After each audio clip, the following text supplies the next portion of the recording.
Peggy 18.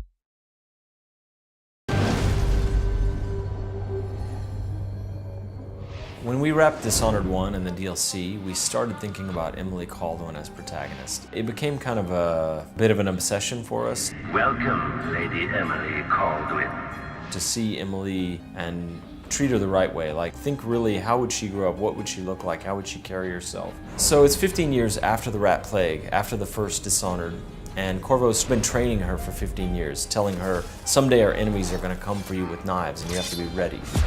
An otherworldly usurper takes the throne. For the first time, as an adult, driven out of her home, she has to flee. And so the contrast for her is huge. She was an empress one day, the next day she's on the run. And she's trying to unravel the Duke of Serkonos and his allies in order to win back her own throne. And so part of it is just like, take back what's yours. But at the same time, she begins to see the corrupting influences of bad leadership. Her motivation becomes, I need to take back the empire so that I can do right by the people. Corvo, on l'aime bien. Jusqu'à ce jour, on l'adore. Et du coup, il fallait créer un personnage qui soit aussi intéressant que lui, non pas seulement narrativement, mais aussi au niveau du gameplay. Et donc, il fallait lui trouver ses propres pouvoirs.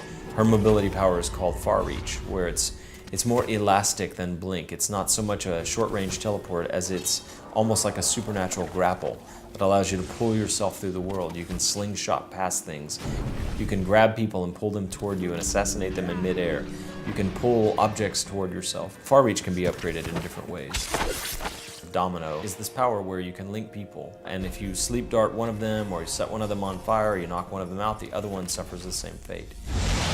Mesmerize ou fascination, qui est donc un pouvoir qui permet de mettre un certain nombre de personnages en stase. À la fin de cette stase, ils perdent leur mémoire à court terme, c'est-à-dire qu'ils ont oublié tout ce qui vient de se passer. There you are. I feel so empty right now.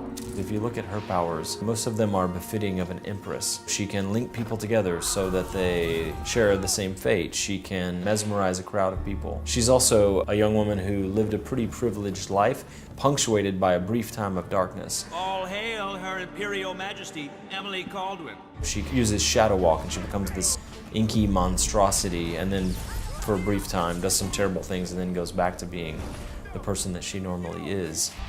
Emily has a power called Doppelganger, where she can summon a copy of herself. It can be used to distract AI enemies, or it can be upgraded so that it's actually lethal and it can assassinate.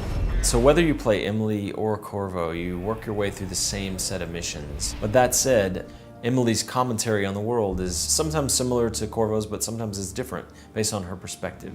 I wish I could just run away from all this. Sometimes you do. And one of the underlying themes of the game is that Emily, as Empress, is used to depending on a lot of other people to get what she needs.